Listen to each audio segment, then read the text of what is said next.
اگر زه کله فارغ شم نو زه دا وظیفه وایم او چې هره دعا کوم نو الله پاک یې ډایرکټ قبلوي. ملګرو د یو مولانا صاحب بیان دی، ډېر زبردست خبرې کړي دي. ولې چې دا ویډیو تاسو وګورئ نو انشاءالله زندګي به بدله شي. بسم الله الرحمن الرحیم. کامران آتش یم ملګرو، دا ویډیو وګورئ او ځان سره یې شیر کړئ. ملګرو د مخکینی زمانه یو زبردسته کیسه ده، موږ ته پکې ډېر سبق پروت دی. ملګرو دا ویډیو تاسو وګورئ او ملګرو سره یې شیر کړئ. راځئ دا ویډیو ګورو نو بیا پې خبرې کوو. इमाम अहमद इब्न हंबल एक बड़े शहर में तबलीग की नीयत से पहुंचे। कुदरती तौर पे लेट हो गए। इशा की नमाज जहां पढ़ने की नीयत थी वहां नहीं पहुंच सके। मस्जिद बंद हो चुकी है। पास से एक नान भाई गुजर रहा है। बुजुर्ग कहाँ से आए हैं? फलां जगह से आए हो, नाम अभी तारुफ नहीं हुआ, आप आइए, मुसाफिर मालूम होते हैं, मेरे घर चलिए। इमाम अहमद इब्न हंबल कहते हैं मैं उस नान भाई कुलचा लगाने वाला, एक कुलचा लगाने वाला, जिन लोगों को हम कुछ समझते नहीं वो अल्लाह की बारगाह में कैसे कैसे मकबूल हो जाते हैं। यहाँ से देख लीजिए। इमाम अहमद इब्न हंबल कहते हैं मैंने जितनी देर रात को उसके पास रहा मैंने नोट किया ये मुंह में कुछ बोलता है, मुंह में कुछ पढ़ता है। मैं क्या पढ़ते हो? कहता है मैं जब भी फारग होता हूँ ना मैं अस्तगफिरुल्लाह पढ़ता हूँ, अस्तगफिरुल्लाह अस्तगफिरुल्लाह अस्तगफिरुल्लाह। क्यों पढ़ते हो? मैं अस्तगफिरुल्लाह पढ़ के जब भी दुआ करता हूँ ना मेरी दुआ अल्लाह सुन लेता है। मेरी एक दुआ ऐसी नहीं जो अल्लाह ने नहीं सुनी हुई। हाँ 20 बरस गुजर गए हैं, एक दुआ करता हूँ लेकिन मुझे यकीन है मेरा रब मेरी वो दुआ भी पूरी करेगा। मेरे पास पैसा नहीं है उस मुल्क में जाने का, उस कस्बे में जाने का। मैं अल्लाह से दुआ करता हूँ मौत से पहले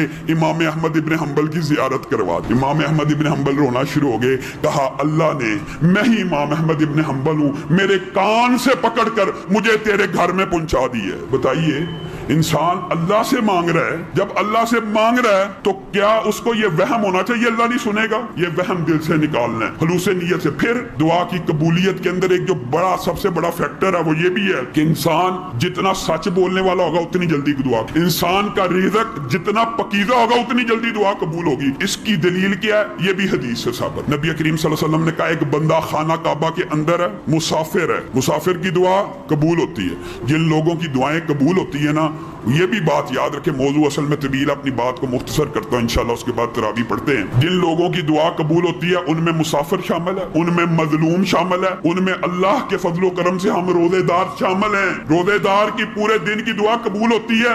एक फजीलत ये अमूमी और दूसरी अफ्तारी के वक्त की कबूल होती है। ये खसूसी फजीलत है। जब भी अफ्तारी का वक्त हो कुछ देर कबल दुआ किया कीजिए ताकि अल्लाह ताला अफ्तारी के वक्त की भी दुआओं को सुनता है। फिर जुम्मे के दिन अल्लाह ताला ने एक घड़ी रखी हुई है दुआ को सुनने की। फिर अजान और अकामत के माबैन अल्लाह ताला ने एक तवील मौजू है, जब मौका आया इंशाल्लाह तफसील बयान करेंगे। सिर्फ आप याद करें कि मौके क्या क्या है। अजान और अकामत के माबैन जो वक्त है उसको दुआ के लिए मुख्तस करें।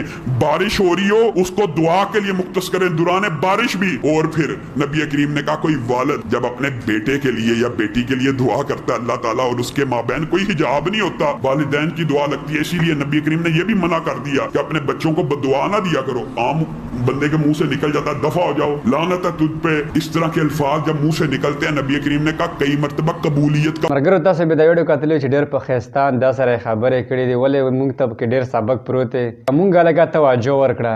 مرګرو موږ ته پکار دی چې دا الفاظ موږ بار بار وایو. نو مرګرو دې سره سره د جمعې شپه ده موږ ته پکار دی چې د جمعې په شپه باندې یا داسې په نورو ورځو باندې موږ درود شریف ښه ډېر وایو، استغفار وایو. مرګرو دا ویډیو کتلو ډېره زیاته مننه. ویډیو ځان سره شیر کړئ او کمنټس کې ماشاءالله سبحان الله ضرور ولیکئ.